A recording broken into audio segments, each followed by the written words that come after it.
When my wife Elena walked through our door that Tuesday night and said, "It's just dinner with my boss," I had no idea those 7 words would destroy my entire life. 2 months later, I held a court summons in my shaking hands. Not for divorce. Not for unpaid bills. For crimes I didn't even know existed. Crimes that would make me question everything I thought I knew about the woman sleeping next to me every night. The FBI told me my wife wasn't just cheating. She was running a criminal operation that had stolen millions of dollars from innocent people. But that wasn't even the worst part.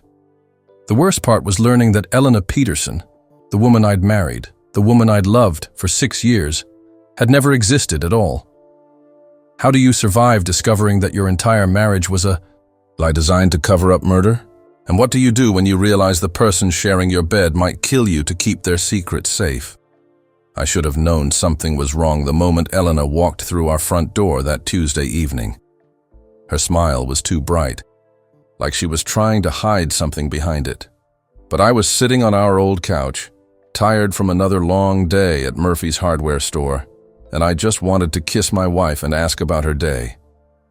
"How was work, honey?" I asked, standing up to hug her. Elena stepped back slightly, pulling out her phone instead of coming into my arms. "Oh, the usual insurance stuff," she said, not looking at me. But something exciting happened today. I waited for her to tell me, but she was staring at her phone screen, typing something fast. Her fingers moved quickly across the keyboard like she was having an important conversation. "Elena?" "Sorry, what?" She looked up, blinking like she'd forgotten I was there. "You said something exciting happened." "Oh, right." Elena put her phone in her purse, but I could hear it buzzing with new messages. Marcus got promoted to regional manager. Marcus, her boss at the insurance company. I'd met him once at their Christmas party last year. He was tall, wore expensive suits, and had the kind of confident handshake that made me feel small. While I sold hammers and screws to contractors, Marcus sold million-dollar policies to rich people. "That's great news," I said, trying to sound happy for her.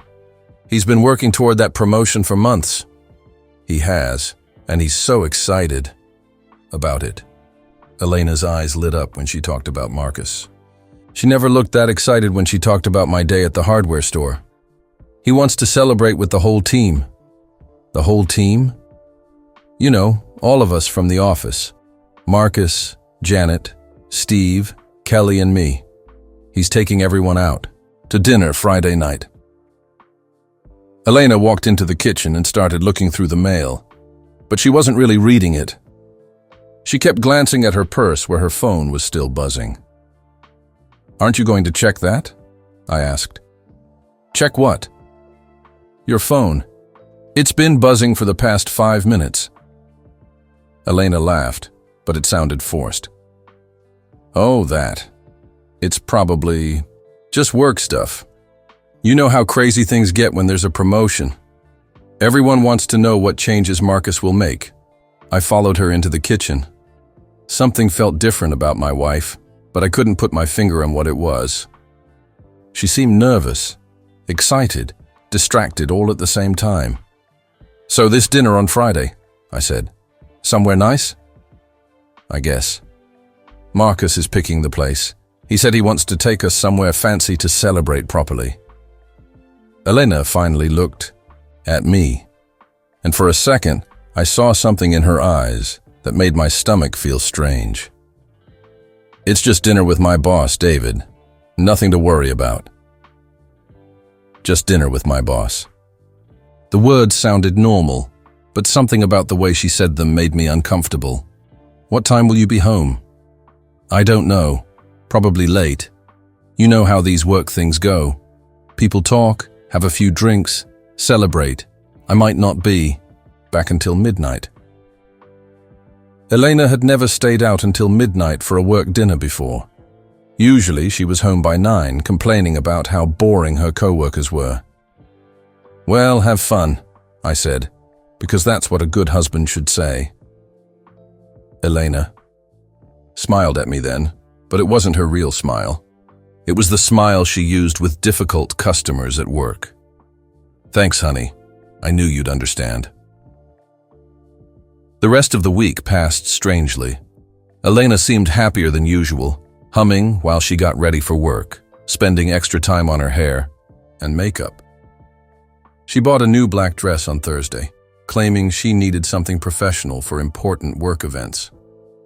It's just for the dinner, she explained when I saw the price tag. I want to make a good impression. Marcus's promotion could mean big things for my career too. The dress was beautiful, but it didn't look like something you'd wear to dinner with coworkers. It looked like something you'd wear on a date. Friday. Evening came too quickly. I watched Elena get ready, applying her makeup with more care than I'd seen in months. She used a new perfume, one I didn't recognize. You look beautiful, I told her, and I meant it. Elena had always been pretty, but tonight she looked amazing. Thank you, she said, kissing my cheek quickly. Her lips barely touched my skin. Don't wait up, for me. This might run really late. Elena, I said as she reached for the door handle. Yes?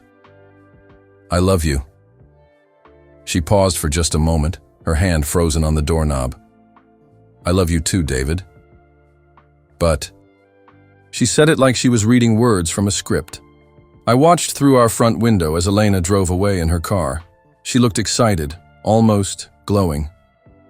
Like she was going somewhere wonderful. Like she was going on a date. I spent that night alone, watching television and checking my phone every few minutes. Elena didn't text me once. When she finally came home at 12:30 a.m., I pretended to be asleep. She smelled different, like expensive restaurant food and men's cologne. But when I asked her about dinner the next morning, she just smiled and said, "It was just dinner with my boss, David. Nothing special." I believed her. I shouldn't have believed her, but I wanted to. When you love someone, you want to trust them. You want to believe that the person you married would never lie to you about something important. But the Friday dinners didn't stop.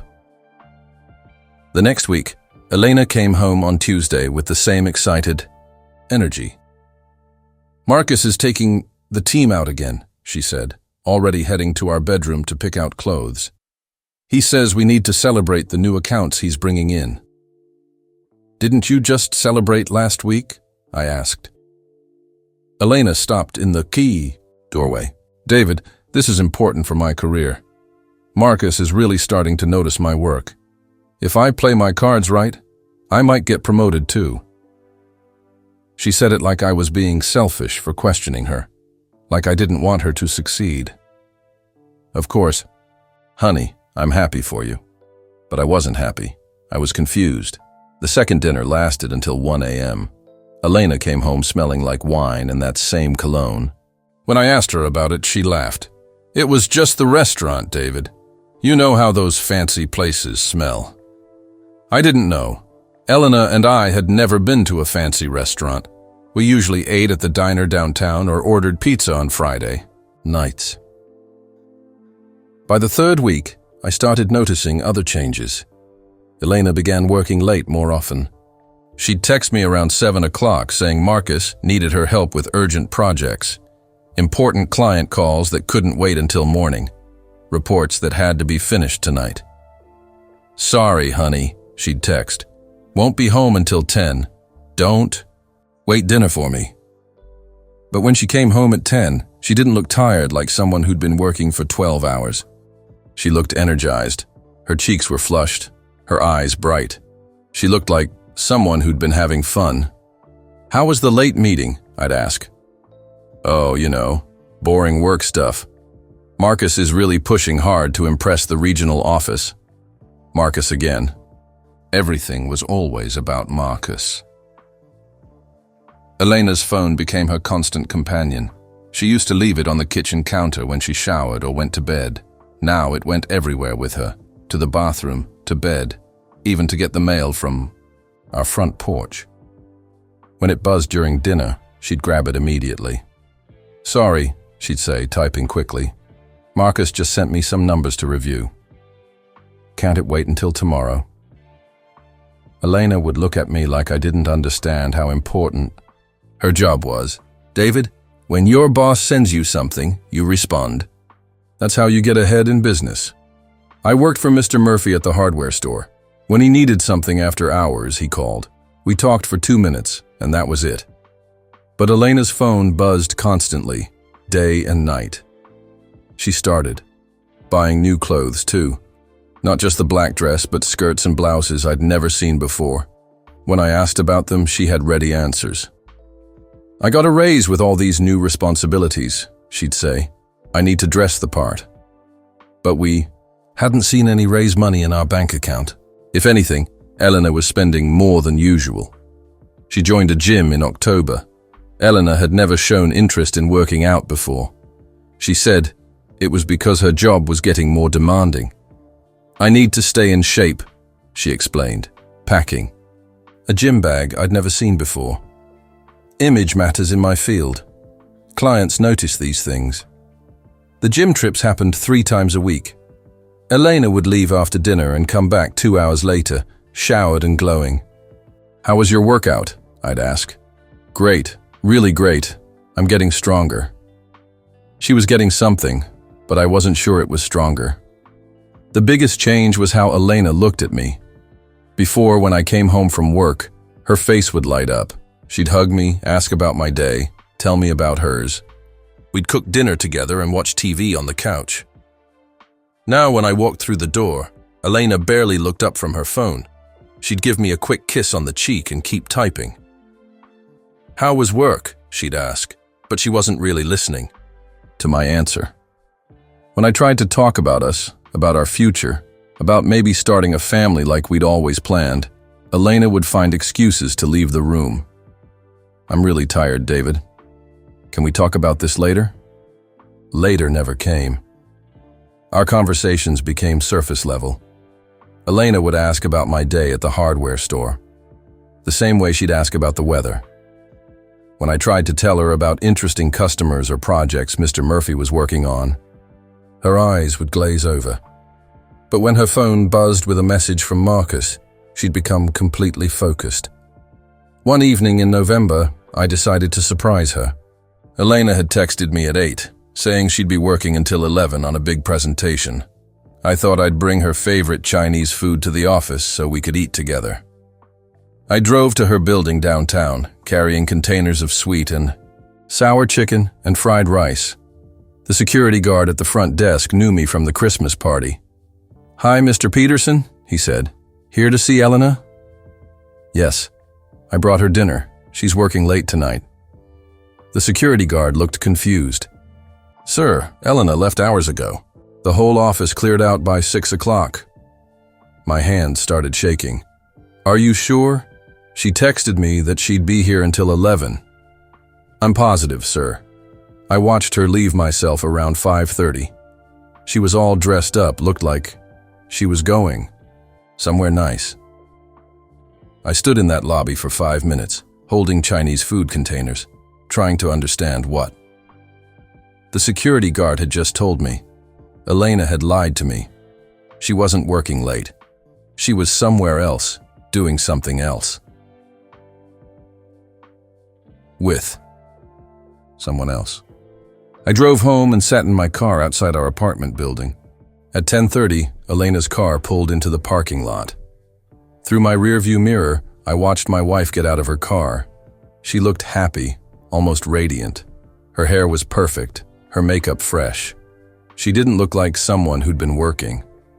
She looked like someone who'd been on a date. I waited 5 minutes before going inside. Elena was in the kitchen, putting the Chinese food I'd brought into the refrigerator.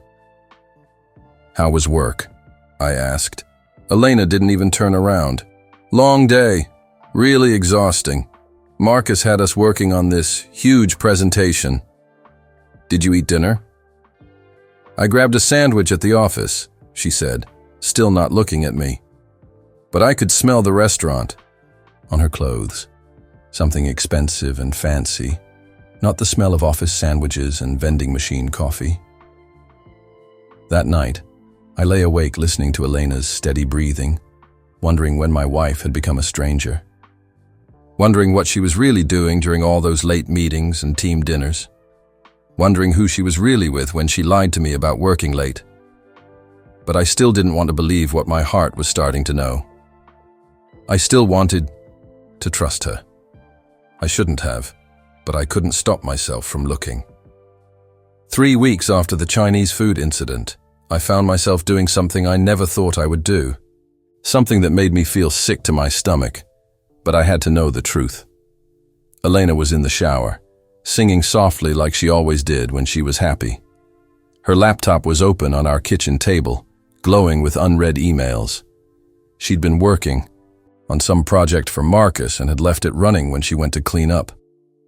I stood there for a full minute, staring at the screen. This was wrong. Husbands shouldn't spy on their wives.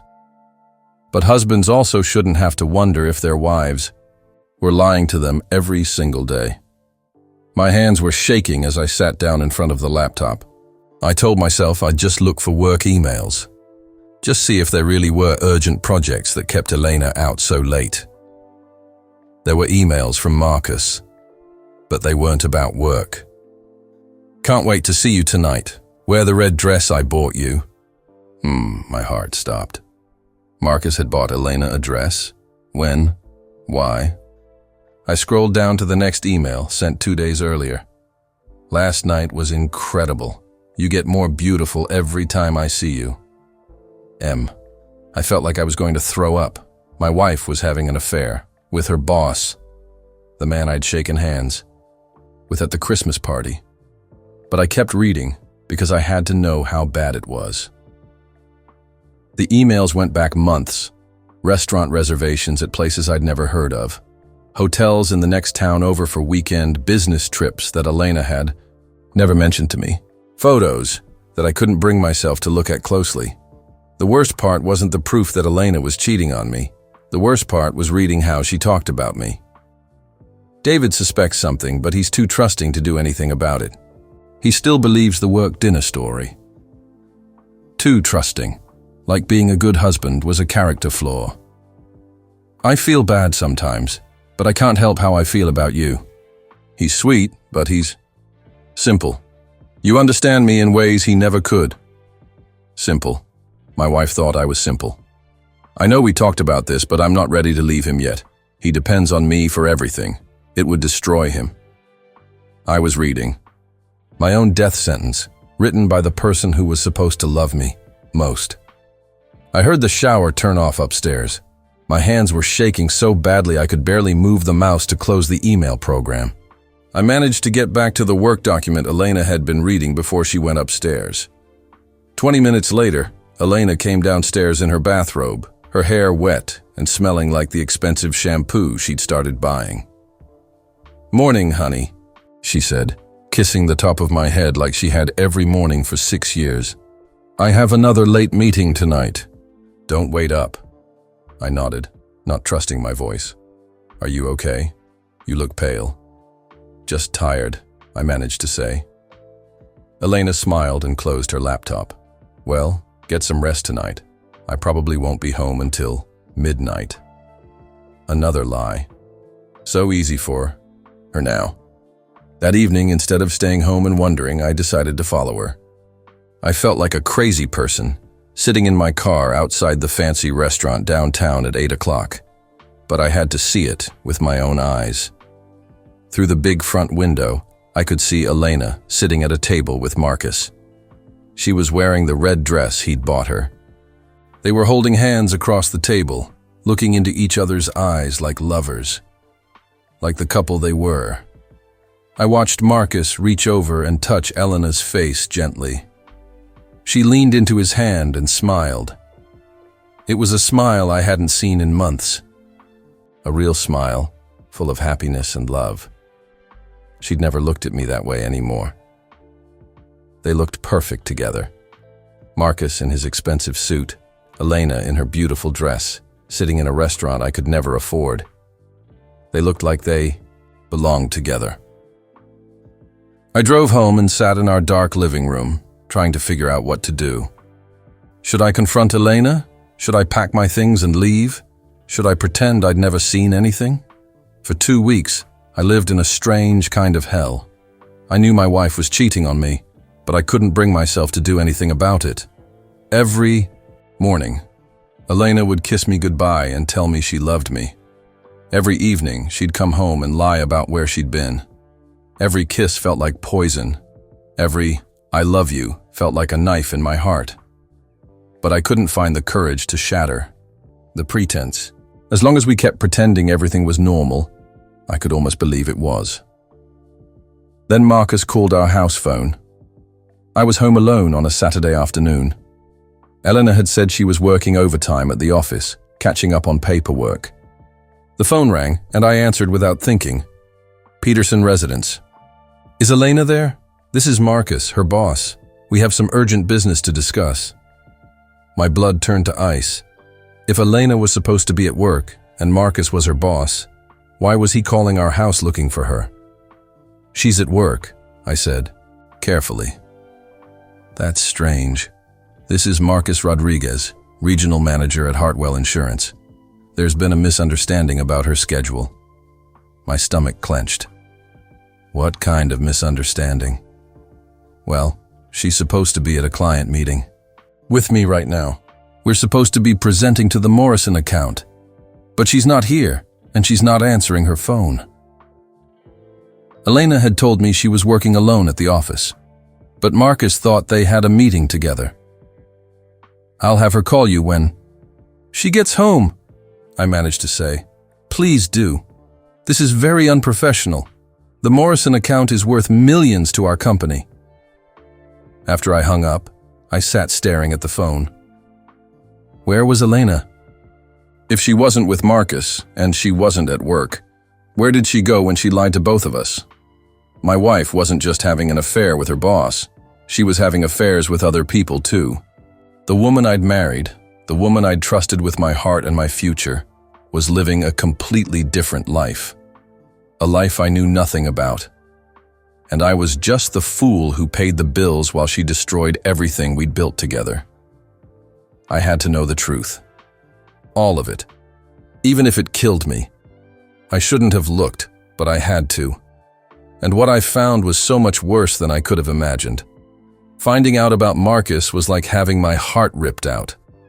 But discovering there was someone else besides, Marcus nearly destroyed me completely. It started with our credit card statement. Elena usually handled all our bills and finances. She was better with numbers, she said. But lately, she'd been so distracted that mail was piling up on our kitchen counter. When I opened the Visa statement, I thought I was looking at someone else's bill. There were charges I didn't recognize. A jewelry store downtown for $400, hotel called the Grand Vista for $250, a restaurant in the next county for $180. The dates were confusing.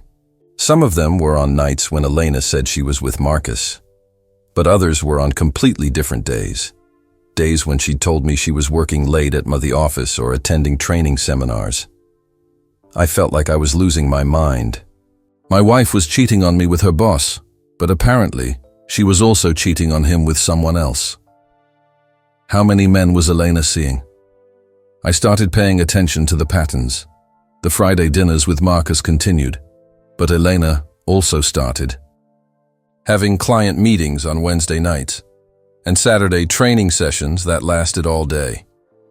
"Sorry, honey," she'd say on Wednesday evenings, putting on makeup. "I have to meet with this difficult client. She only has time after work hours."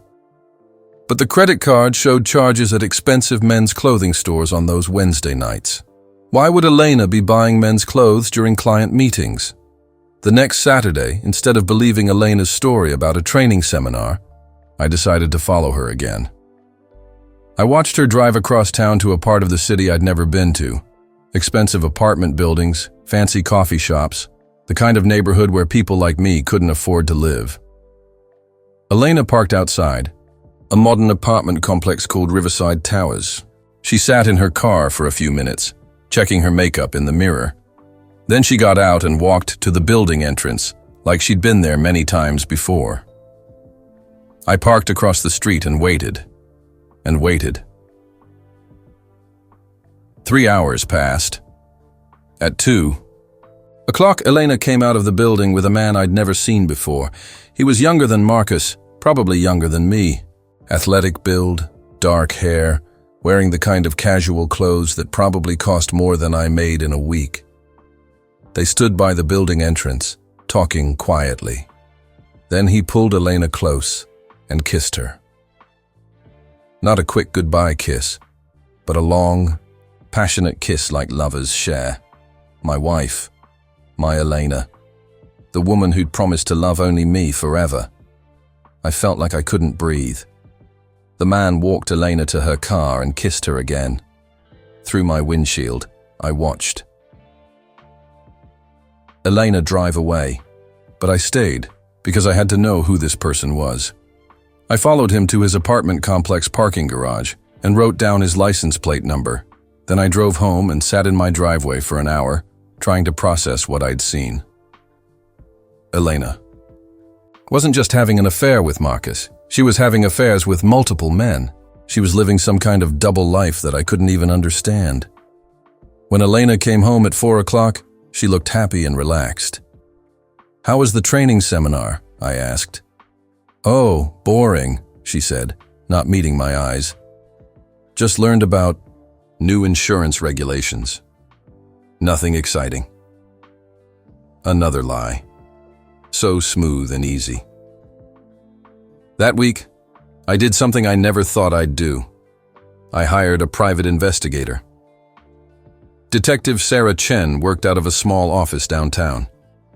She was professional and kind, with gentle eyes that had probably seen every kind of human betrayal. "I need to know what my wife is really doing," I told her. "I think she's having affairs, but I need proof." Detective Chen didn't judge me. She just took notes and asked practical questions. "How long do you want me to follow her?" "Until I know everything," I said.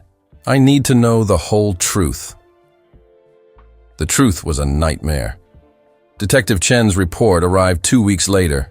It was thick, full of photographs and detailed notes about Elena's activities. Elena wasn't just having 2 affairs. She was seeing 5 different men on a regular schedule. Marcus on Friday evenings at expensive restaurants. Jake Williams, the athletic man from a Riverside Towers, on Saturday afternoons and Wednesday nights. A businessman named Robert Chen on Tuesday evenings. A college professor named Michael Torres on Thursday afternoons. And someone called Tommy Morrison on Sunday mornings while I thought she was at yoga class. Each relationship followed a pattern. Elena would dress differently for each man, meet them at different locations, play different roles. With Marcus, she was the ambitious career woman. With Jake, she was the adventurous free spirit. With Robert, she was the sophisticated lady who loved art and culture. Detective Chen had photos of Elena at art galleries with Robert, hiking trails with Jake, expensive hotels with Marcus. In every picture, Elena looked happy. Happier than she'd looked with me in years. "Your wife is what we call a serial cheater," Detective Chen explained when I came to pick up the report. "She's not just unfaithful. She's living multiple relationships at the same time. Each man probably thinks he's special, that he's the only one." I stared at the photographs spread across her desk. Elena laughing at dinner with Marcus. Elena holding hands with Jake on a park bench. Elena kissing Robert outside a theater. "How is this possible?" I asked. "How does she keep track of all the lies?" "Practice," Detective Chen said simply. "People like your wife are very organized. They plan everything carefully." She showed me a calendar that Elena had kept hidden in her car. Each day was color-coded. Red for Marcus, blue for Jake, green for Robert, yellow for Michael, purple for Tommy. I was nowhere on the calendar. In Elena's secret life, I didn't even exist. "There's something else," Detective Chen said gently. Something you need to know before you decide what to do next. She handed me another folder marked Financial Records. Inside were bank statements for an account I'd never seen before. Elena had been moving money from our joint savings account into this secret account. Money we'd saved for a house, for our future, for the children we'd talked about having. But that wasn't the worst part. The account showed regular deposits that didn't come from Elena's job. Large amounts of money from sources I didn't recognize. "Where is this money coming from?" I asked. Detective Chen's expression was grim. "That's what we need to find out. But based on the amounts and timing, I think your wife might be involved in something more serious than just affairs." I looked at the numbers again. Thousands of dollars appearing in Elena's account every few weeks. "What do you mean, more serious?" "I mean, your wife might not just be cheating on you, Mr. David. She might be committing crimes." The room started spinning. My wife wasn't just a cheater. She might be a criminal. "What kind of crimes?" Detective Chen pulled out one more file. "I think Elena is taking money from these men. I think she's stealing from them." I thought about Marcus, Jake, Robert, Michael, and Tommy. 5 men who thought they were in love with my wife. 5 men who had no idea they were just victims in Elena's web of lies. "How much money are we talking about?" Detective Chen looked at the financial records again. "Based on what I can trace so far, at least $500,000. $500,000. Money that Elena had stolen while lying in bed next to me every night." "What do I do now?" I asked. Detective Chen's voice was gentle but firm. "Now you decide if you want to save your marriage or save yourself. Because Elena is about to bring you down with her." And what I found was so much worse than I could have imagined. But now I had to decide what to do with the truth. I practiced the conversation 100 times in my head. I'd be calm, rational, mature. I'd present the evidence and ask for an explanation. We'd talk like adults about how to move forward. But when Elena walked through the door that Friday evening, dressed for another work dinner with Marcus, all my carefully planned words disappeared. She looked beautiful in a navy blue dress I'd never seen before. Her hair was perfect, her makeup flawless. She looked like a woman going on a date with someone she loved. Someone who wasn't me. "We need to talk," I said. Something in my voice made Elena freeze. She was reaching for her purse, probably checking for messages from Marcus or Jake or one of the others. But she stopped and really looked at me for the first time in months. "What's wrong?" she asked, but her hand moved protectively to her phone.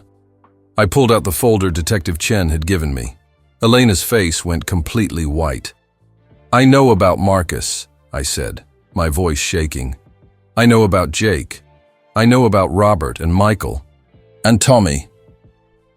Elena didn't deny it, didn't try to explain. She just stood there in our living room, still holding her purse, still dressed to go out and betray me again. "How long have you known?" she asked finally. Her voice was different, colder, like she was talking to a stranger instead of her husband. "Long enough." I opened the folder and showed her the bank statements. "I know about the money, too." Elena sat down heavily on our couch. The couch we'd bought together when we first got married, back when we were happy. Back when I thought she loved me. "David, I can explain." "Which part?" I interrupted. "The 5 affairs or the stealing?" She flinched like I'd slapped her. "It's not stealing. It's complicated." $500,000, Elena. You've stolen $500,000 from men who trusted you. They have more money than they know what to do with. Elena's voice rose, and for a moment, I saw something ugly in her face. Something I'd never seen before. "I'm just taking what I deserve. What you deserve." Elena stood up and started pacing around our living room. You don't understand, David. You've never understood. These men have everything. Expensive cars, big houses, more money than they could spend in 10 lifetimes. And what do I have? I have me. Elena laughed, but there was no humor in it. I have you, a man who works at a hardware store and comes home tired every night. A man who thinks dinner at Applebee's is fancy. A man who's never had an ambition bigger than buying a house in the suburbs. Each word hit me like a physical blow. This was what Elena really thought of me. This was how she saw our life together. Is that what this is about? Money? It's about more than money. It's about feeling alive. It's about being with men who see my potential, who treat me like I'm special. I treated you like you were special. Utah treated me like a wife, like someone whose job was to come home and cook dinner and watch TV with you. Marcus treats me like a queen. Jake makes me feel young and exciting. Robert takes me to art galleries and the theater. I thought about all the nights Elena had complained about being tired, all the times she'd said she just wanted to stay home and relax. While she was telling me she was too tired for dates, she was going to art galleries with other men. What? About the stealing, Elena? How do you explain taking their money? Elena's expression hardened. I provide a service. I make them happy. They pay for that happiness. You're talking about prostitution. I'm talking about business, Elena exploded. These men are lonely. They're sad. They want someone to make them feel important. I give them what they want, and they give me what I want. It's a fair trade. I stared at my wife, trying to see any trace of the woman I'd married. But all I could see was a stranger wearing Elena's face. So our entire marriage was a lie? Elena was quiet for a long time. When she finally spoke, her voice was softer, almost sad. Not a lie. Just not the whole truth. What's the whole truth, Elena? She sat back down on the couch and looked at me with something that might have been pity. The truth is that I've been dying in this life, David. Dying slowly, day by day. Going to my boring job, coming home to our boring apartment, watching our boring TV shows, I felt like I was disappearing. So you decided to have affairs. I decided to start living. And yes, that meant being with other men. Men who could give me things you never could. Like what? Like excitement, like passion, like a future that's bigger than this tiny little life we've built together. I felt like Elena was killing me with her words, but I had to know everything. Do you love any of them? Elena considered the question seriously. I love what they represent. I love how they make me feel about myself. Do you love me? Another long pause. I used to, but not anymore. No, David, not anymore. I'm sorry, but no. The words hung in the air between us. 6 years of marriage, destroyed with 3 little words. So what now? I asked. Do you want a divorce? Elena looked at me for a long time. I need time to think. This is all a lot to process. Time to think? I couldn't believe what I was hearing. Elena, you've been living a secret life for months. You've been stealing money and lying to me every single day. What's to think about? It's complicated, David. You wouldn't understand. She grabbed her purse and headed for the door. Where are you going? I called after her. Out! I need space to figure things out. If you walk out that door, don't come back. Elena paused with her hand on the doorknob. For a second, I thought she might turn around. I thought she might choose us, might remember what we used to have. Instead, she opened the door and left. I sat alone in our living room, surrounded by the evidence of my wife's betrayal, and realized that 6 years of marriage had just ended, with a door slamming shut. 2 hours later, Elena came back. She packed a bag while I sat at the kitchen table, too numb to move. She took her clothes, her jewelry, and half of our wedding photos. "I'll be staying with a friend," she said without looking at me. "We'll talk when I'm ready." "Which friend?" I asked. "Marcus, Jake, or one of the others?" Elena didn't answer. After she left, I called Detective Chen. "She's gone," I told her. "What do I do now?" "Now you protect yourself," she said. "And Mr. David, I think there's something else you need to know, something I discovered after we last spoke." My heart sank. How could this nightmare possibly get worse? What now? "I think your wife's activities might be connected to something bigger, something that could put you in legal danger." "What do you mean?" "I'd rather not discuss it over the phone. Can you come to my office tomorrow?" I hung up, wondering how my life had become so completely destroyed. Detective Chen's office felt different when I walked in Saturday morning. The blinds were drawn, tight, and she'd spread files across her entire desk. She looked like she hadn't slept in days. "Thank you for coming," she said, pouring me a cup of coffee. "What I'm about to tell you is going to be very difficult to hear." I sat down, bracing myself for another revelation about Elena's affairs. After everything I'd learned, I thought I was prepared for anything. I was wrong. "After our meeting yesterday, I kept digging into your wife's activities," Detective Chen began. "Something wasn't adding up about the money transfers." She pulled out a thick folder filled with bank records and photographs. "The money Elena has been stealing? It's not just coming from her personal relationships with these men." "What do you mean?" Detective Chen opened the folder and showed me documents I didn't understand. Bank transfers, business records, account numbers. "Marcus Rodriguez works for Hartwell Insurance, right? He has access to client accounts, investment funds, business deposits. The money your wife has been taking isn't coming from Marcus's personal account." I stared at the papers, trying to understand what she was telling me. "It's coming from the insurance company's client accounts. Marcus has been stealing money from his company's customers and giving it to Elena." "That's impossible. Marcus owns the company, doesn't he?"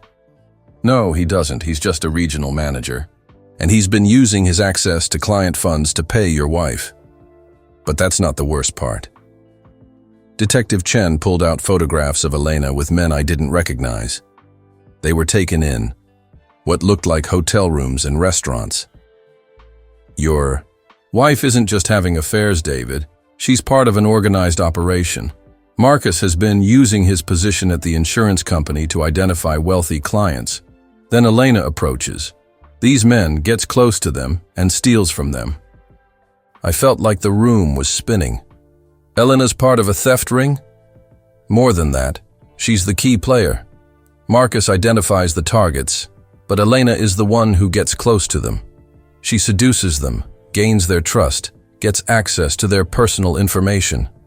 Detective Chen showed me more photos. Elena at expensive restaurants with older men, Elena at business meetings, Elena at charity events.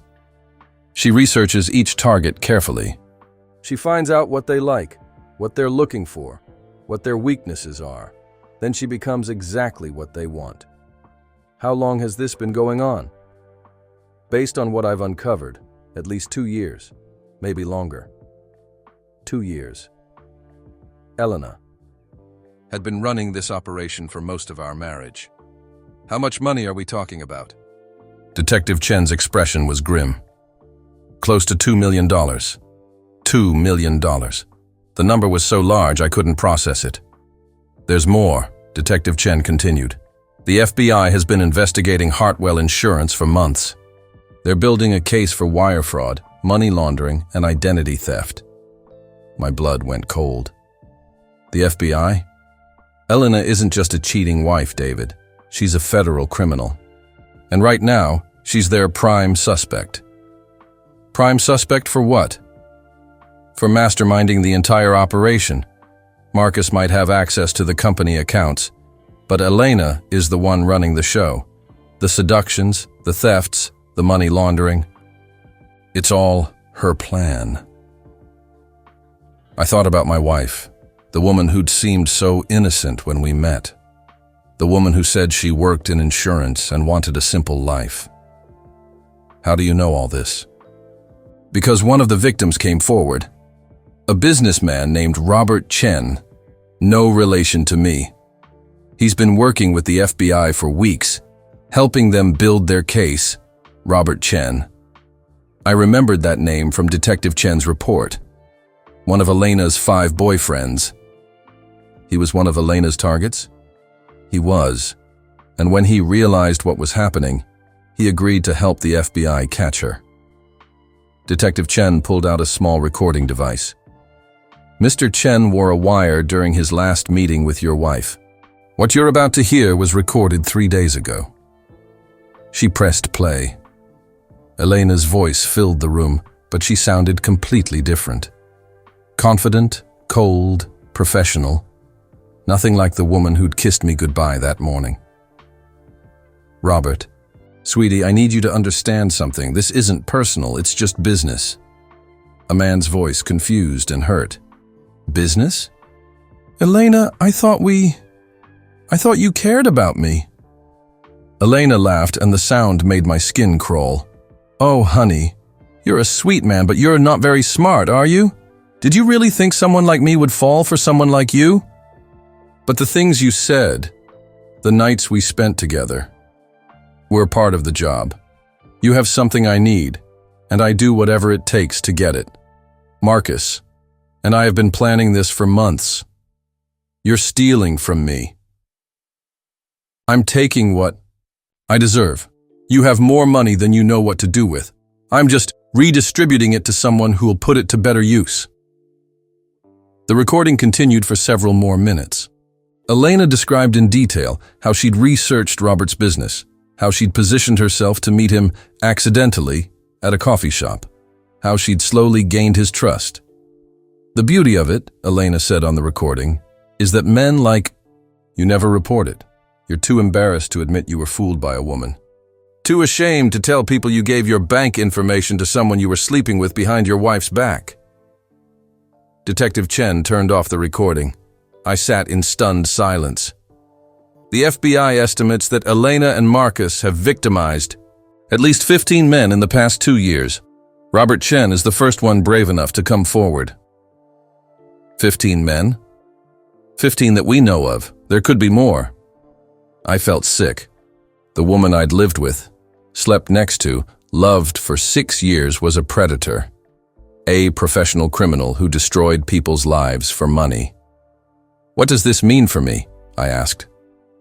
Detective Chen's expression was serious. That depends. How much did you know about Elena's activities? Nothing. I swear, I thought she was just having affairs. I never knew about any of this. I believe you. But the FBI might not be so easily convinced. You're married to her. You share bank accounts. Some of the stolen money passed through. Your joint accounts. You're going to be investigated. My stomach dropped. Am I going to be arrested? Not if you cooperate. The FBI wants Elena and Marcus. If you can help them build their case, they'll work with you. How can I help them? Detective Chen pulled out a small device that looked like a USB drive. Elena will probably contact you soon. She'll need money or a place to hide or help leaving the country. When she does, you'll be ready. You want me to record my wife? Your wife has destroyed at least 15 people's lives. She's stolen millions of dollars. And now, she's probably planning to disappear and leave you to face the consequences of her crimes. I thought about Elena's words from our confrontation. You wouldn't understand. Maybe she was right. Maybe I didn't understand how someone could live such a complete lie. What if I don't do this? I asked. Then when the FBI comes for Elena, and they will, you might get caught in the crossfire. They'll assume you were part of it. They'll freeze your accounts, search your home, question everyone you know. I took the recording device. It was smaller than I'd expected. How does it work? Detective Chen showed me the simple on-off switch. Just press this button when Elena calls. The FBI will handle the rest. As I drove home, I kept thinking about the woman I'd heard on that recording. Cold, calculating, ruthless. Was that who Elena had always been? Had I been living with a stranger for 6 years? My phone rang just as I pulled into my driveway. Elena's name appeared on the screen. With trembling hands, I activated the recording device and answered the call. David? Elena's voice sounded scared, maybe even desperate. I need to see you. Can you meet me somewhere? David.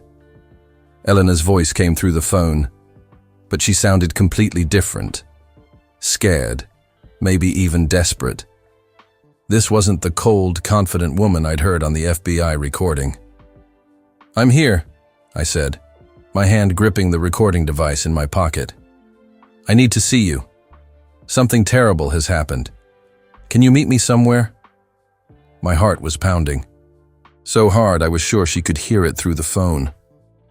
Where are you, Elena? There was a long pause. I can't tell you over the phone, but David, I'm in serious trouble. I think the police are watching me. The police? She didn't know about the FBI yet. What kind of trouble? I can't explain over the phone. Can you meet me at the old diner? On Highway 9? The one where we had our first date? The old diner. Of course she'd choose somewhere with happy memories. Somewhere that would remind me of when I loved her without question. Elena, just tell me what's going on. Marcus got arrested this morning. They came to his office with handcuffs and everything. David, I think I'm next. My mouth went dry. The FBI was moving faster than Detective Chen had expected. Arrested for what? They're saying he stole money from client accounts, but it's not true, David. Marcus would never do that. Someone must have set him up. Even now, Elena was lying. Even when her world was falling apart, she couldn't tell me the truth. What does this have to do with you? Marcus and I, we were working together on some special projects, private investment opportunities for our biggest clients. The police might think I was involved in whatever they're accusing him of. Special projects, investment opportunities. Elena was spinning the criminal operation like it was legitimate business. Elena, are you in legal trouble? I don't know, maybe.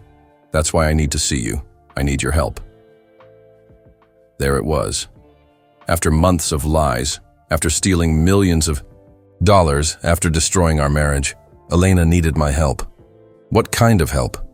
I need to leave town for a while, until this all gets sorted out.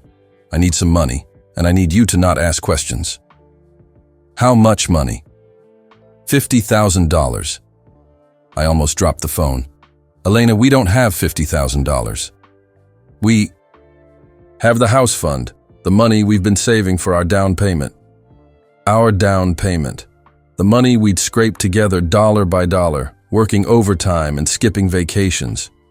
The money that was supposed to buy us a future together. That money is for our house, I said. There won't be a house if I go to prison, David. Please, I'm scared. For a moment, she sounded like the woman I'd married, vulnerable, dependent on me, needing my protection. But I remembered the recording I'd heard in Detective Chen's office, the cold calculation in Elena's voice as she described her victims. Meet me at the diner in an hour, I said. Thank you, David. I knew I could count on you. I knew you still loved me. After she hung up, I sat in my car for 10 minutes, trying to steady my breathing. Then I called Detective Chen. She wants to meet, I told her. She's asking for $50,000. Perfect. Agent Martinez will already be at the diner, undercover. Just get her to explain why she needs the money. What if she figures out what I'm doing? She won't.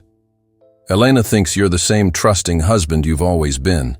She has no idea you know about her crimes. The drive to the diner felt like the longest hour of my life. Every mile took me further from the man I used to be.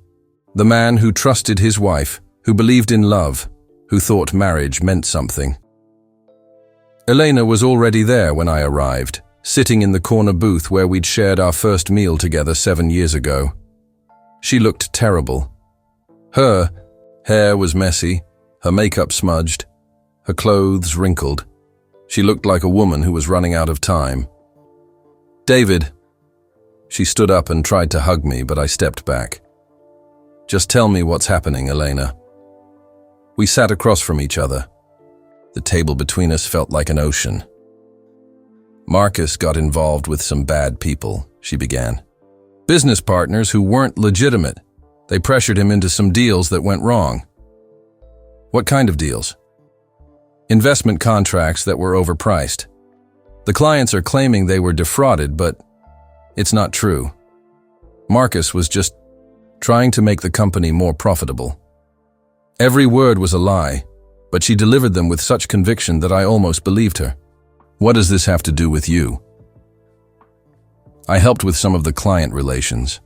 I attended meetings, entertained potential customers. Now they're trying to say I was part of some conspiracy." "Were you?" Elena's eyes flashed with anger. "How? Can you ask me that?" "David, I'm your wife. You're supposed to believe me." "Like I was supposed to believe you were working late all those nights." She had the grace to look ashamed. "That's different. The affairs were personal. This is business." "Affairs, Elena. Plural. I know about all of them." Her face went pale, but she recovered quickly. "Fine. Yes, I made mistakes. I was unhappy, and I made bad choices, but I never stole anything. Never hurt anyone. Except me." "Except you," she agreed quietly. "And I'm sorry for that. But David, I need you to help me now. If I go to prison, we'll lose everything." I looked at the woman across from me and tried to see the person I'd fallen in love with, but all I could see was a stranger wearing my wife's face. "The $50,000. What's it really for?" Elena hesitated. "I need to disappear for a while. Go somewhere the FBI can't find me until I can prove my innocence." "You mean run away?" "I mean survive. David, these people will destroy me if I stay. They'll make me a scapegoat for Marcus's crimes." I activated the recording device in my pocket. "Tell me the truth, Elena. All of it. If you want my help, I need to know exactly what you did." She leaned forward, her voice dropping to a whisper. "Okay. But promise me, this stays between us." "I promise." And then, slowly, carefully, Elena began to confess to everything. She told me about the systematic targeting of wealthy men. She described how she researched their businesses, their families, their weaknesses. She explained how she created fake personalities to match what each man wanted. "It started small," she said, "just getting men to invest in fake marketing campaigns. But then I realized I could get so much more if I got closer to them." "Closer how?" "By making them fall in love with me, by becoming their fantasy woman, by giving them everything their wives wouldn't." Elena described the hotel meetings, the stolen bank information, the forged documents.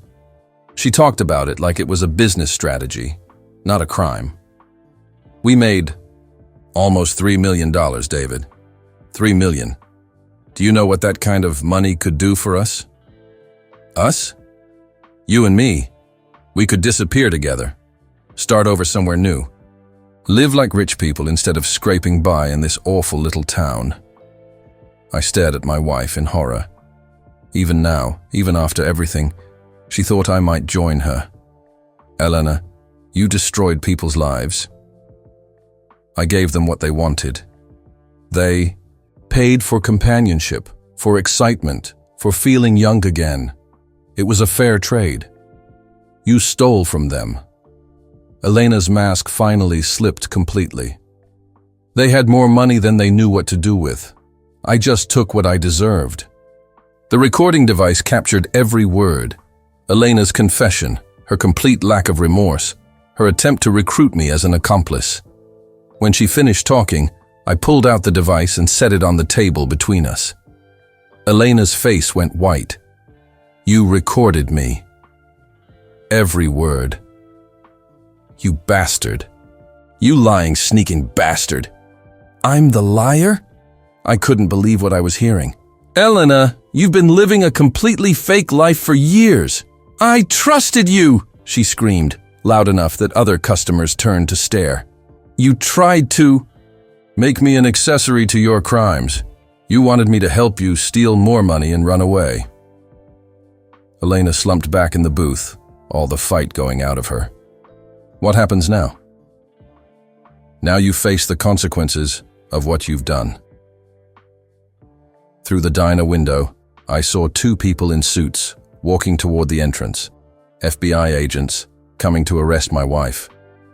Elena saw them too. "I suppose this is goodbye then." "Suppose it is." She stood up slowly and walked toward the door. She didn't run. She didn't fight. She just put her hands behind her back and let them put on the handcuffs. As they led her away, Elena looked back at me one last time. I couldn't read the expression on her face. Agent Martinez came into the diner and sat across from me. "You did the right thing, Mr. David.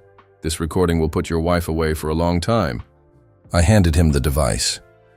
"What happens now?" "Now you try to rebuild your life." But as I drove home alone, I didn't feel like rebuilding was possible. "David?" Elena's voice came through the phone, but she sounded completely different. Scared, maybe, even desperate. This wasn't the cold, confident woman I'd heard on the FBI recording. "I'm here," I said, my hand gripping the recording device in my pocket. "I need to see you. Something terrible has happened. Can you meet me somewhere?" My heart was pounding so hard I was sure she could hear it through the phone. "Where are you?"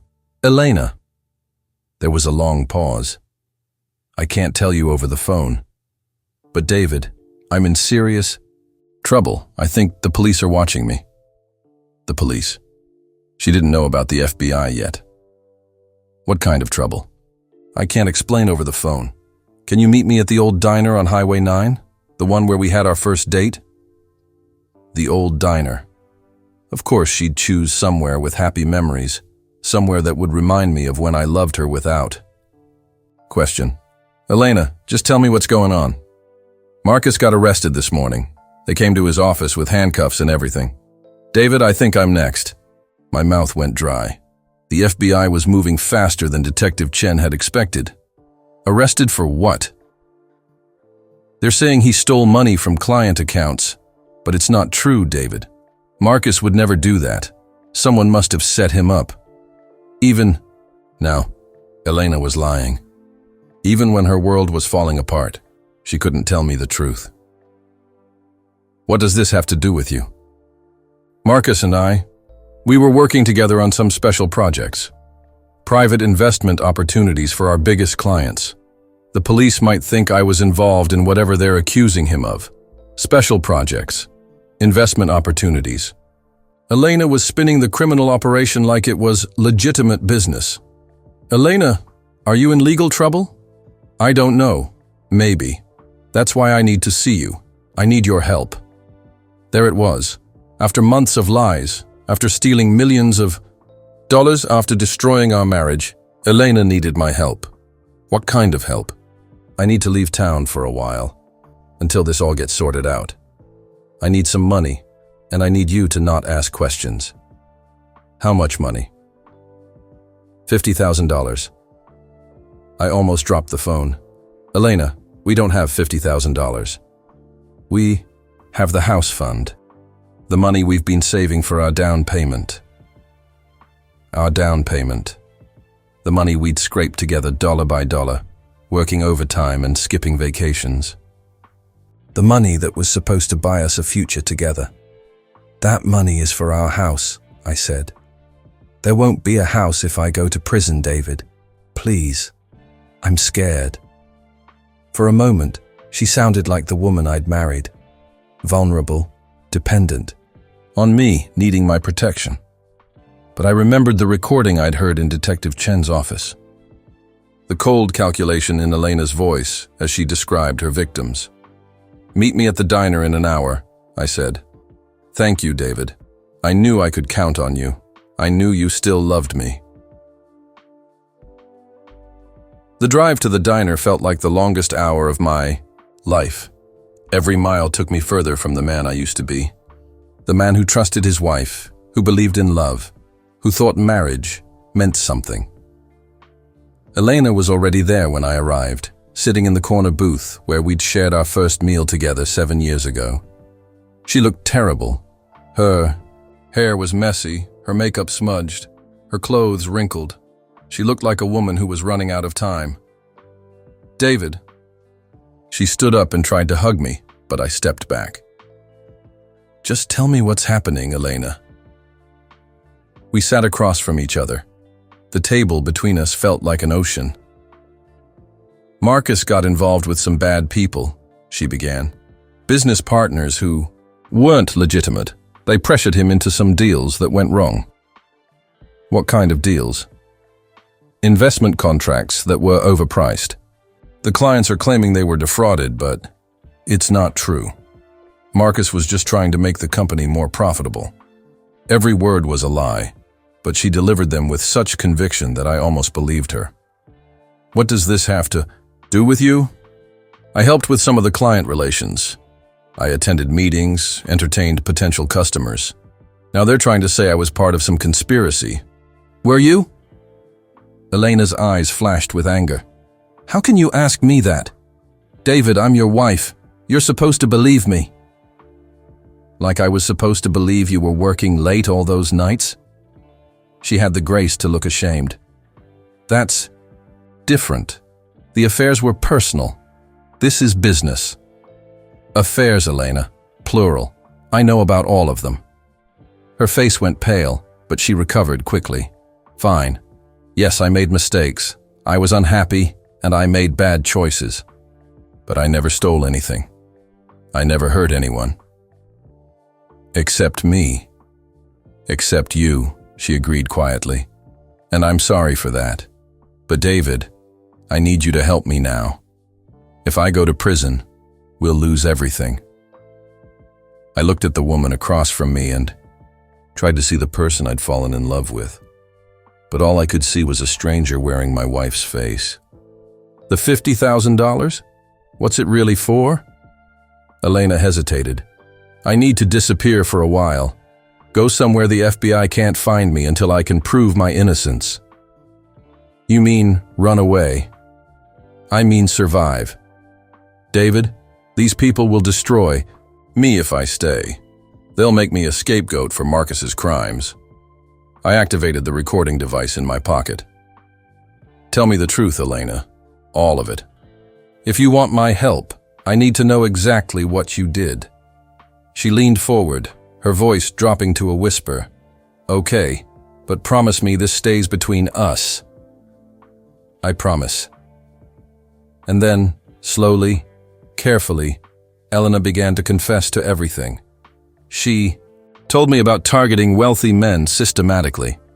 She described how she researched their businesses, their families, their weaknesses. She explained how she created fake personalities to match what each man wanted. "It started small," she said, "just getting men to invest in fake marketing campaigns.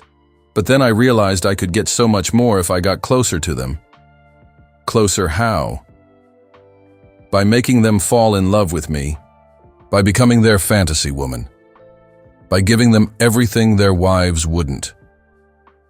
Elena described the hotel meetings, the stolen bank information, the forged documents.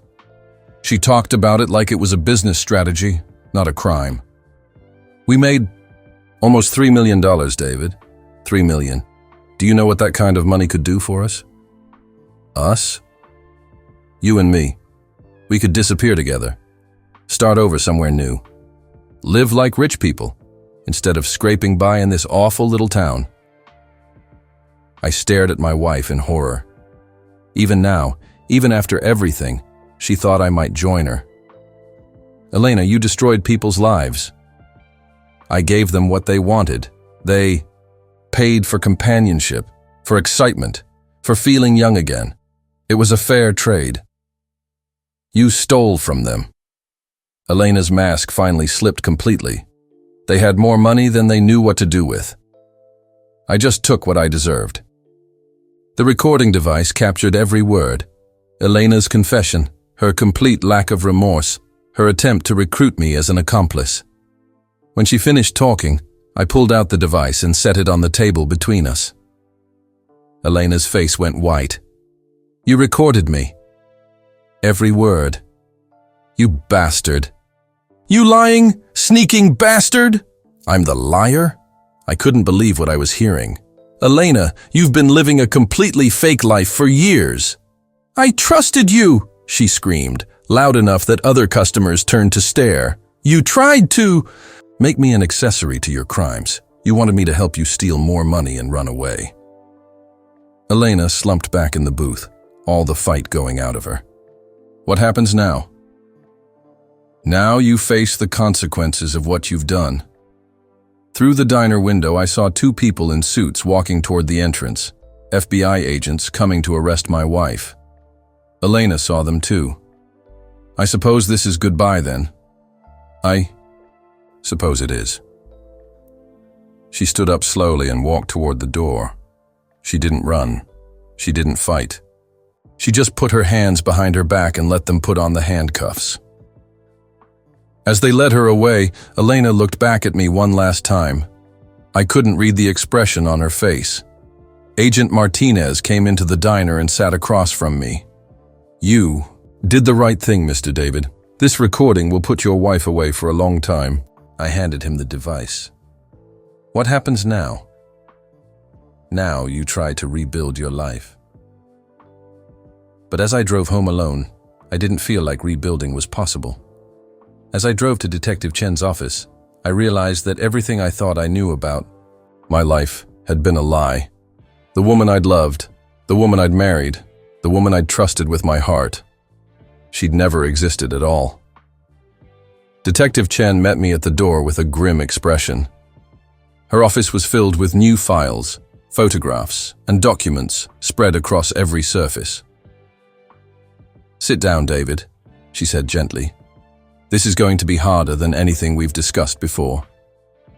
I sat in the same chair where I'd learned about Elena's affairs, her crimes, her theft, but somehow I knew this would be worse. Elena Peterson died in a car accident in Phoenix 3 years ago, Detective Chen began. Single car crash, no witnesses. The woman you married stole her identity after her death. She handed me a death certificate. Elena Marie Peterson, age 29, died March 15th, 3 years ago, 6 months before I met my wife. Her real name is Catherine Walsh, Detective Chen continued. And David, she's done this before, multiple times. She pulled out a thick file marked Prior Victims. Catherine was married to James Morrison in Seattle from 2015 to 2017. She ran the same con, seduced wealthy men, stole their money, used her husband as cover. When the police got close, she disappeared. Detective Chen showed me wedding photos of Catherine with a man who looked like me. Same age, same build, same trusting smile. What happened to him? James Morrison committed suicide 6 months after Catherine disappeared. The shame, the debt, the realization that his entire marriage was a lie. He couldn't handle it. I felt sick.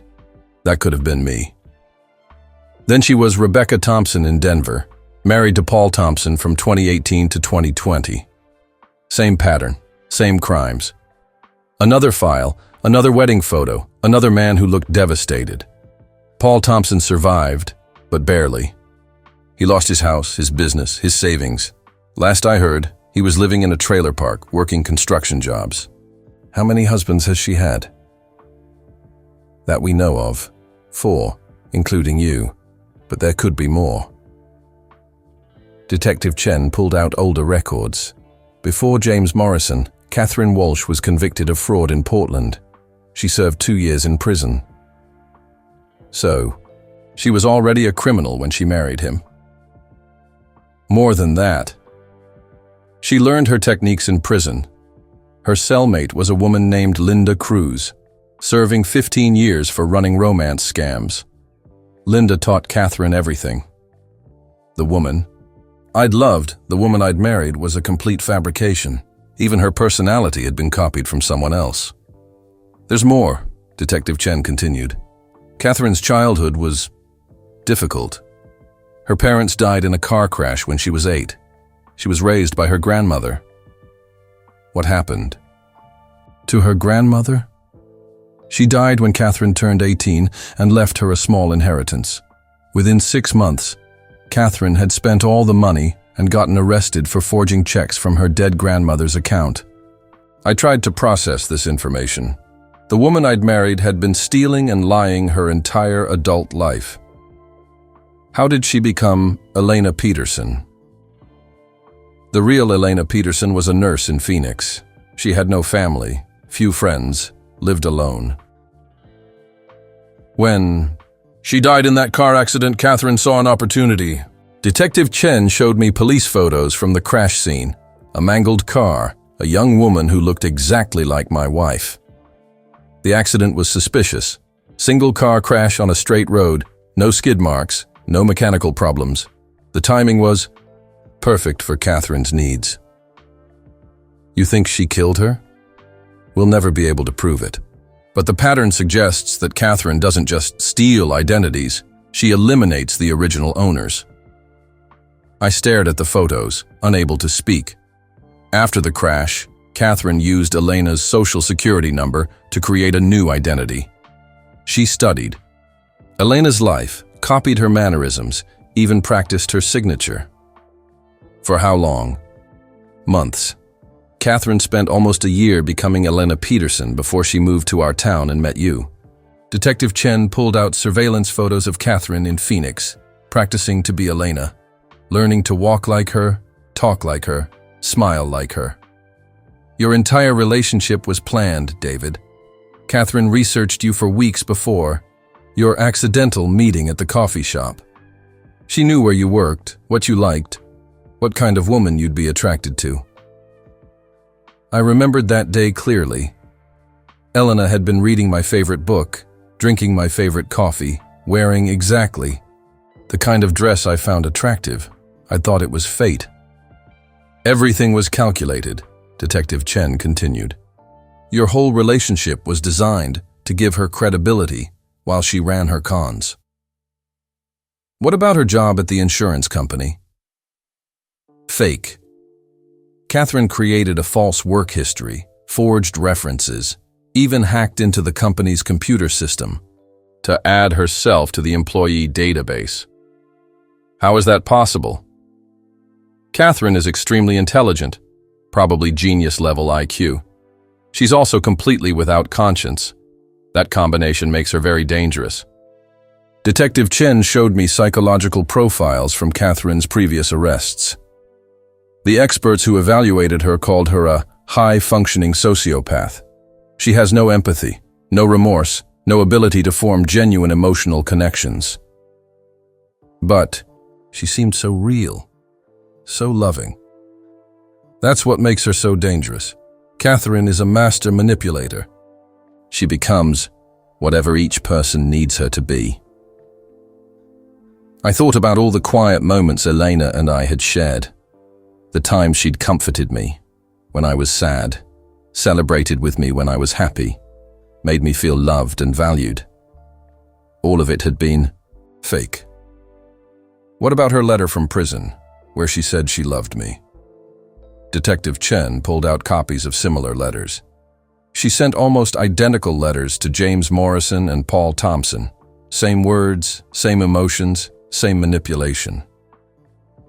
Even Elena's apology had been recycled, so nothing was real. Nothing. I'm sorry, David. I know this is devastating. I sat in Detective Chen's office, surrounded by evidence of Catherine's lies, and tried to understand how my life had become so completely destroyed. "Is there more?" I asked. "Yes. The FBI believes Catherine has been doing this for over 10 years. There could be other husbands we haven't found yet. Other victims who are too ashamed to come forward. Other dead women whose identities she stole. It's possible. The FBI is investigating several suspicious deaths in cities where Catherine lived." I thought about the woman who'd shared my bed for 6 years. A woman who might have killed multiple people just to steal their names. What happens now? The FBI is building a federal case. They want to charge Catherine with identity theft, wire fraud, and possibly murder. But first, they need to find her real history. I thought she was in prison. She is. But Catherine Walsh has been using false identities for so long that even the FBI isn't sure who she really is. She might not even be Catherine Walsh. The room started spinning. My wife might not even be the person whose crimes had sent her to prison.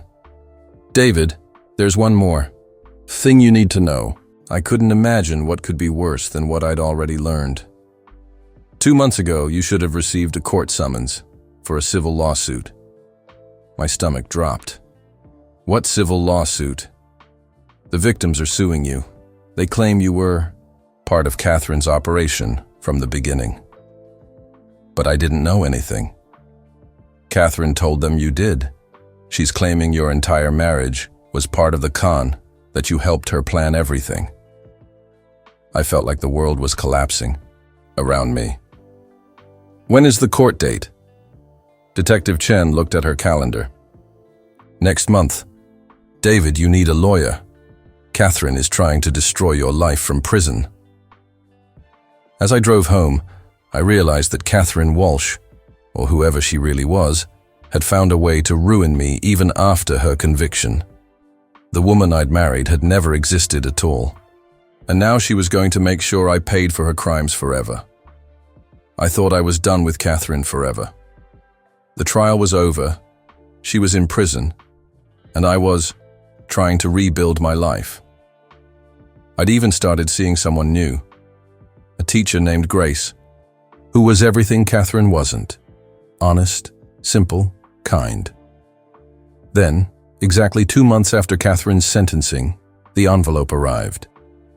It was official looking, with the county court's return address. I figured it was something related to the divorce proceedings, maybe final paperwork to sign. Instead, it was a summons. "David Peterson, you are hereby commanded to appear in civil court on the matter of Chen versus Peterson, et al. Chen." That was Robert Chen, one of Catherine's victims. Why was he suing me? I called the number on the summons and spoke to a clerk who could only tell me the basics.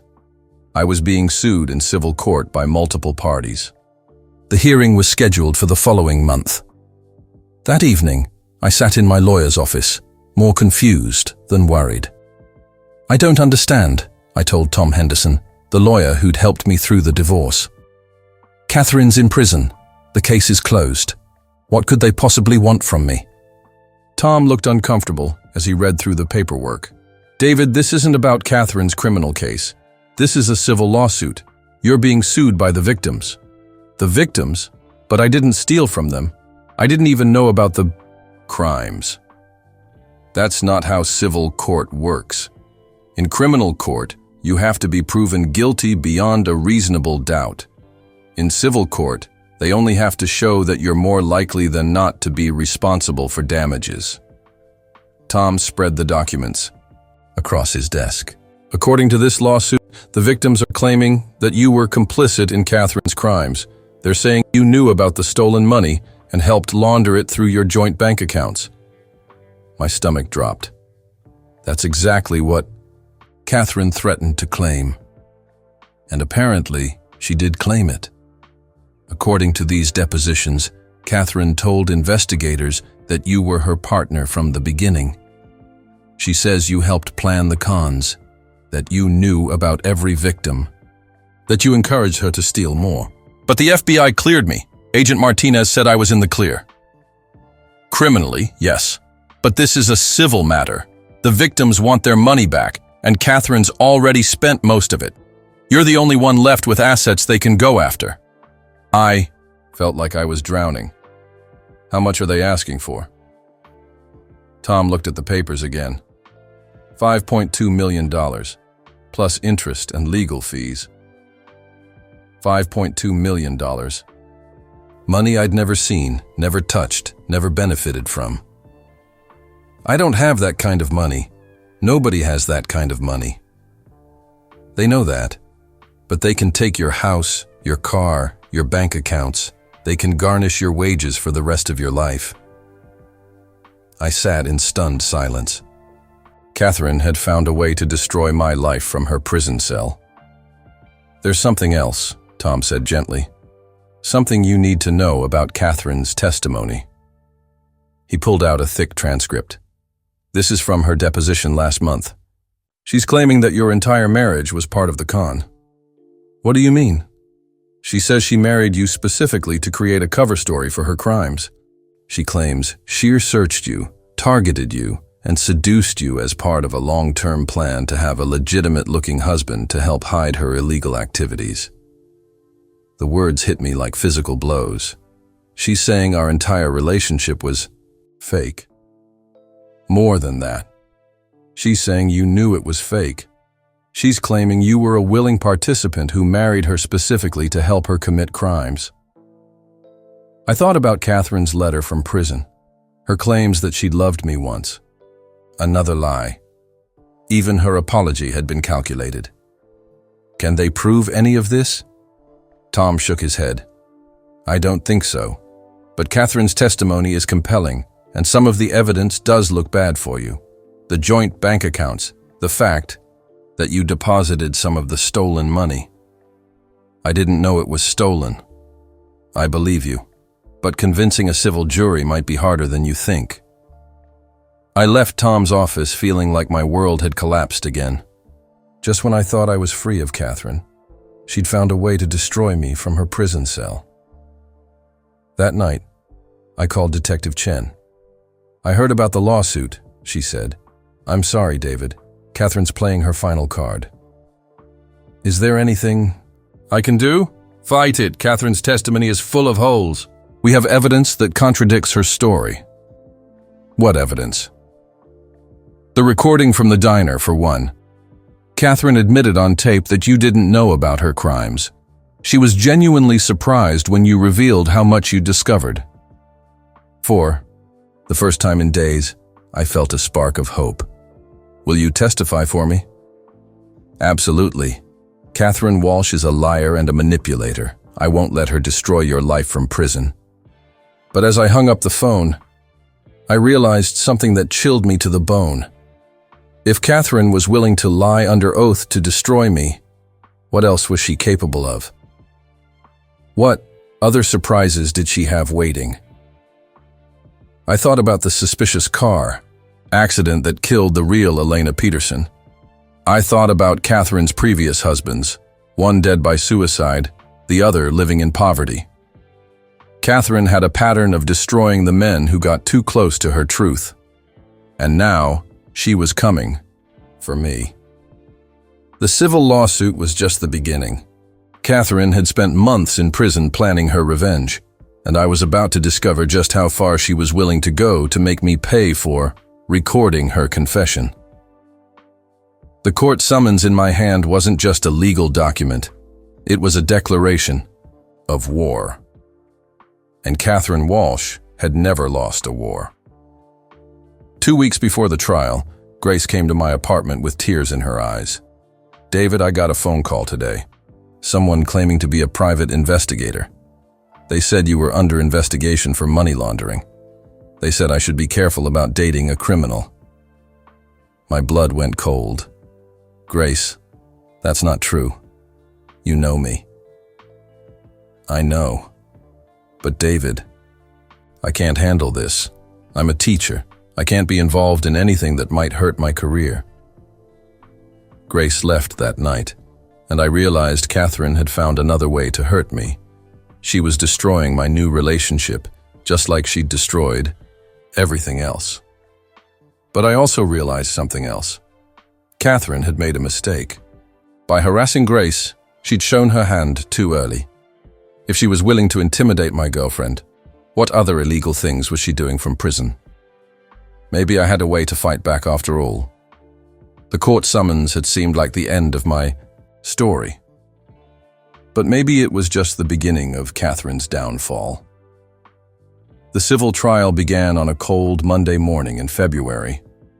I sat beside Tom, watching. Catherine's victims file into the courtroom.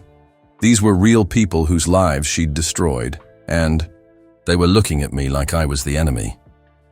Catherine wasn't there, of course.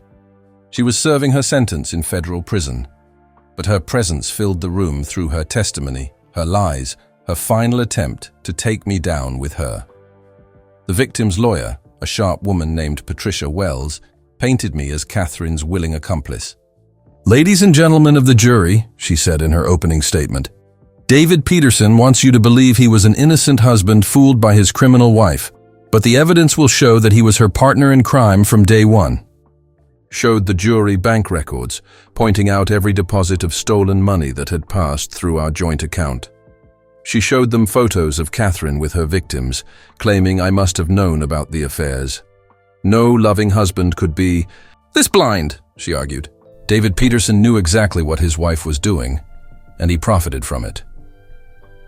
When it was Tom's turn, he kept it simple. Catherine Peterson is a master manipulator who fooled everyone she met. She fooled her victims, she fooled her boss, and, yes, she fooled her husband. David Peterson is as much a victim of Catherine's crimes as anyone in this courtroom. The first week of testimony was brutal. Victim after victim took the stand, describing how Catherine had seduced them, gained their trust, and stolen their money. With each story, I felt the jury's eyes on me, judging me, wondering how I could have been so blind. Then, Catherine's deposition was played for the jury. Even on video, she was convincing. She looked directly into the camera and lied with complete conviction. "David knew about everything," she said. "He helped me research the victims. He suggested which ones to target first. He even helped me practice my stories." It was masterful. She mixed truth with lies so seamlessly that even I almost believed her. "David would get jealous sometimes," she continued, "about the physical relationships I had to maintain. But he understood it was necessary for our business. Our business, as if we'd been partners instead of predator and prey." But then Tom called Detective Chen to the stand, and everything changed. "Detective Chen," Tom said, "based on your investigation, was David Peterson involved in his wife's criminal activities?" "No," Detective Chen said firmly. "Mr. Peterson was completely unaware of his wife's crimes." "How can you be certain?" "Because I have recorded evidence of Catherine Peterson confessing the truth." Tom played the recording from the diner. Catherine's voice filled the courtroom, cold and calculating as she described her crimes. But more importantly, the jury heard her surprise when I revealed how much I knew. "You recorded me," Catherine's voice said on the tape. "Every word," came my reply. "Detective Chen," Tom continued, "what does Catherine's reaction to being recorded tell you?" "It tells me she had no idea her husband suspected anything. If David Peterson had been her partner, she wouldn't have been shocked by the recording. She would have been prepared for it." The tide was turning, but the victim's lawyer wasn't finished.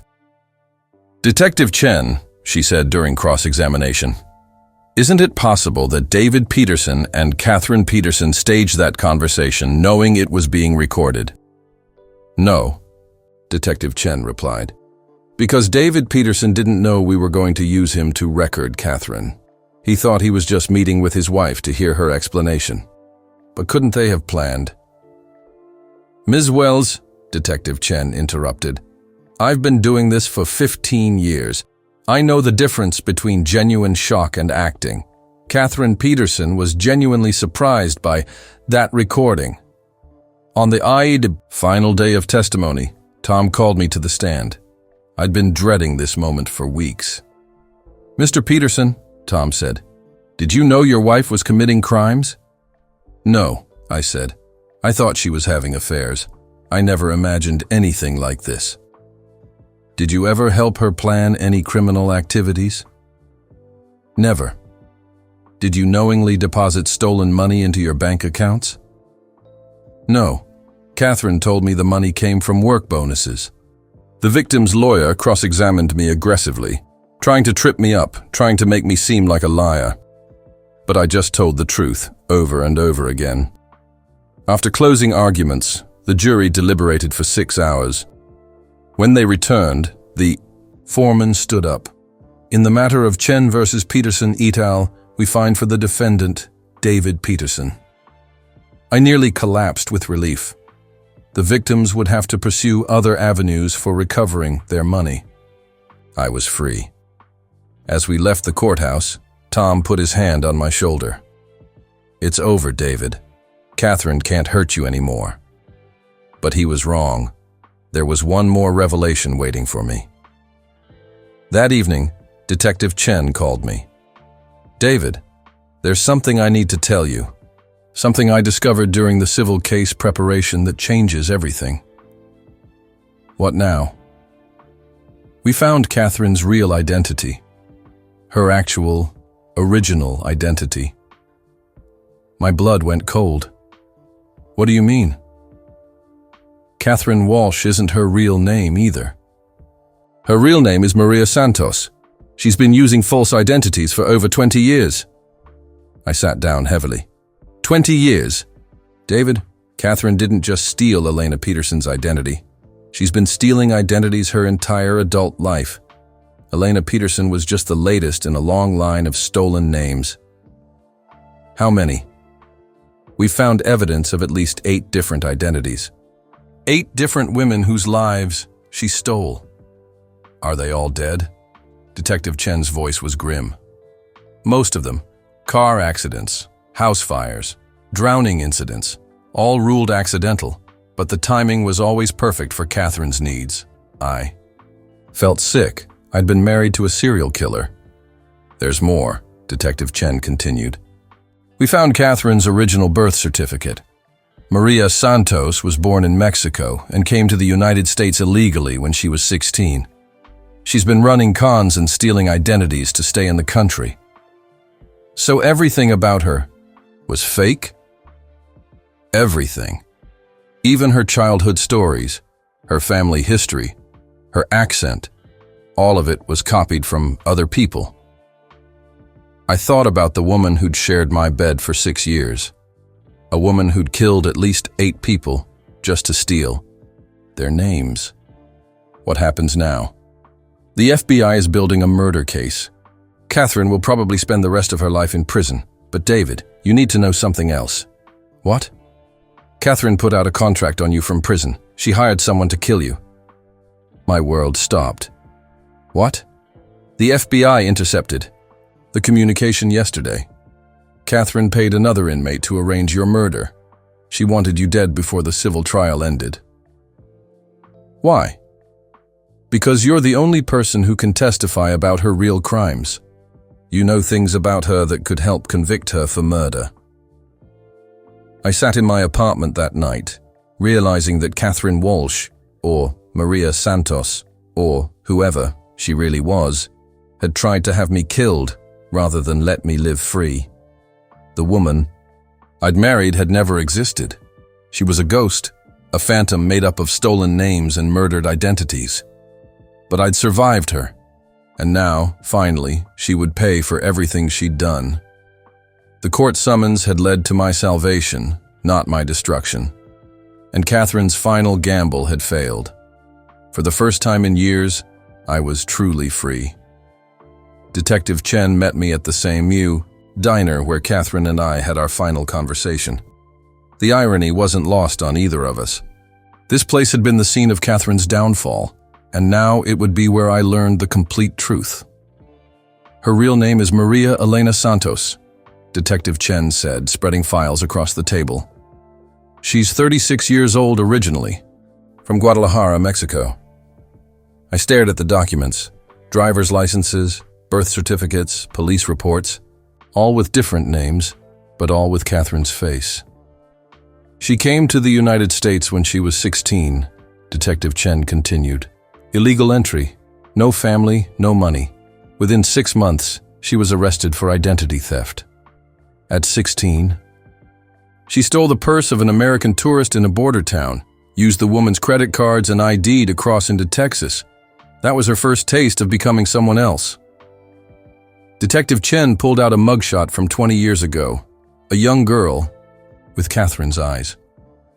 But she looked scared, desperate. Nothing like the confident woman I'd married. After that first arrest, Maria disappeared into the system. She served 6 months in juvenile detention, then vanished. The next time she surfaced, she was calling herself Jennifer Walsh in Houston. Walsh, that's where Catherine Walsh came from. Exactly. Maria stole the identity of a girl named Jennifer Walsh who died in a house fire. The fire was ruled accidental, but now we know better. Detective Chen showed me photos of the burned house, the death certificate, the timeline. Maria was working as a cleaning lady in the apartment building. She had access to Jennifer's mail, her personal information, her life. How many times did she do this? We've confirmed 8 murders over 20 years. 8 women whose lives Maria stole. Detective Chen opened a thick folder. Jennifer Walsh in Houston, Linda Rodriguez in Dallas, Sarah Kim in Phoenix. Each time, Maria would get close to a woman who lived alone, learn everything about her, then kill her and steal her identity. I looked at the photographs of the victims, young women mostly, women with no family to miss them, no close friends to ask questions. She was very careful about choosing victims, Detective Chen explained. Women who were isolated, vulnerable, easy to replace. Maria would work near them, as a nurse, a cleaning lady, a waitress. She'd study them for months before making her move. What about Elena Peterson, the real Elena? Detective Chen's expression darkened. Elena Peterson was a nurse in Phoenix, 29 years old, worked night shifts at the hospital. She lived alone, had no family nearby, kept to herself. She showed me photos of the real Elena. She looked exactly like Catherine, but there was something different in her eyes. Kindness, innocence, the things Catherine had learned to fake. Maria got a job at the same hospital as a janitor. For 3 months, she watched Elena, learned her habits, her voice, her mannerisms. She even practiced writing like her. How do you know all this? We found Maria's planning notebooks in a storage unit she rented under another false name. She documented everything, every victim, every detail, every step of her process. Detective Chen showed me pages of handwritten notes in Catherine's careful script, schedules, personality traits, family histories, all the information Maria had stolen along with the identities. Elena Peterson's car accident wasn't random, Detective Chen continued. Maria tampered with the brakes.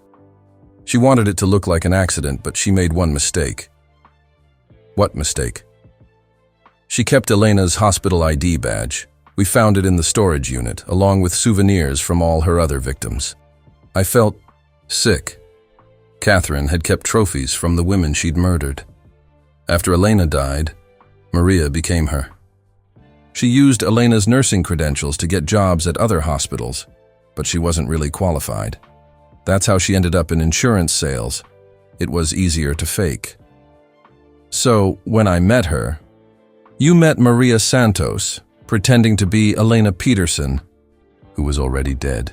Everything about your wife was stolen from a murdered woman.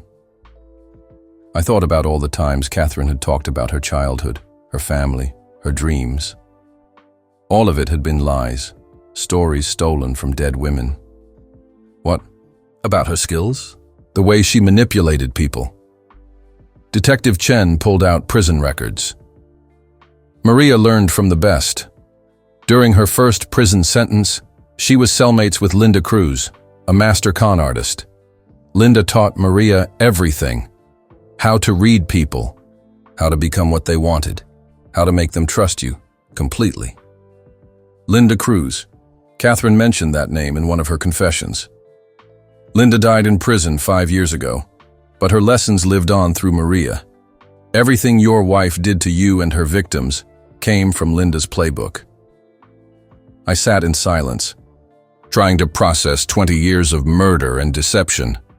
The woman I'd loved had never existed.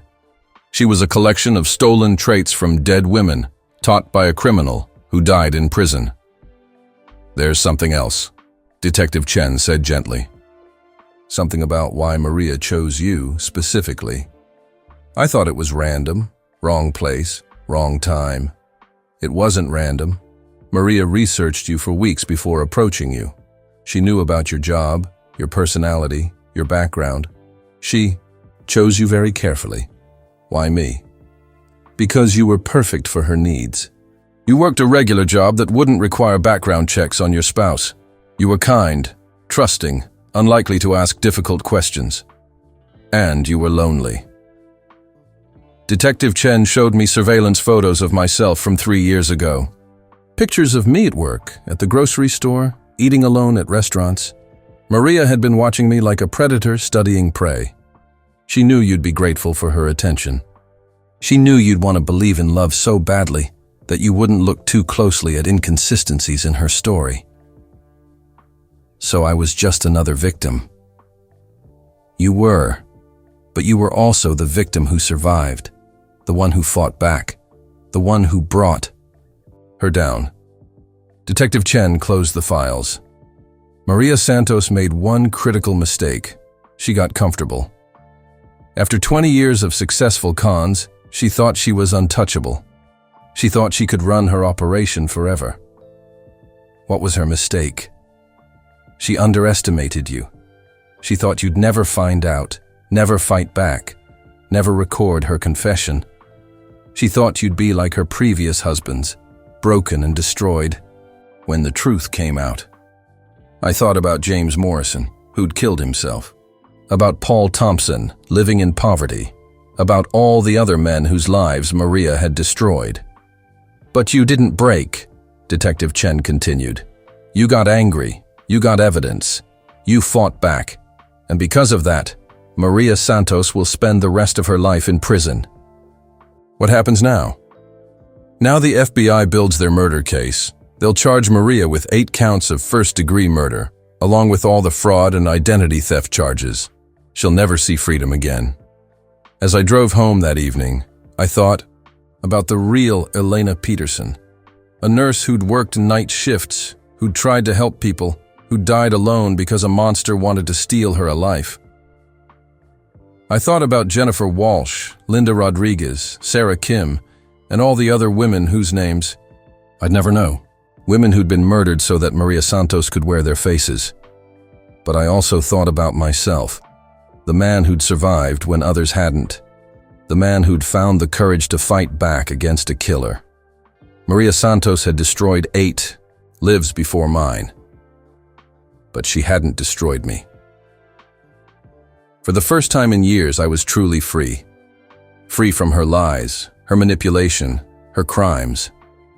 Free to be myself again. The woman I'd married had never existed, but the man who'd survived her was real, and he was finally ready to live again. That's my story. The night Elena said, "It's just dinner with my boss," changed everything I thought I knew about love, trust, and the person sharing your bed. I want to hear from you in the comments below. Where are you listening from? Have you ever had that gut feeling that something wasn't right in your relationship? What would you do if you discovered your entire marriage was built on lies? If this story touched you or opened your eyes to the warning signs we all need to watch for, please hit that like button. It helps me reach more people who might need to hear these stories. And don't forget to subscribe to our channel. Every story we share is about real people facing impossible situations. Your subscription helps us spread kindness and awareness to everyone who needs it. Speaking of stories that will change how you see the world, click on the video appearing on your screen right now.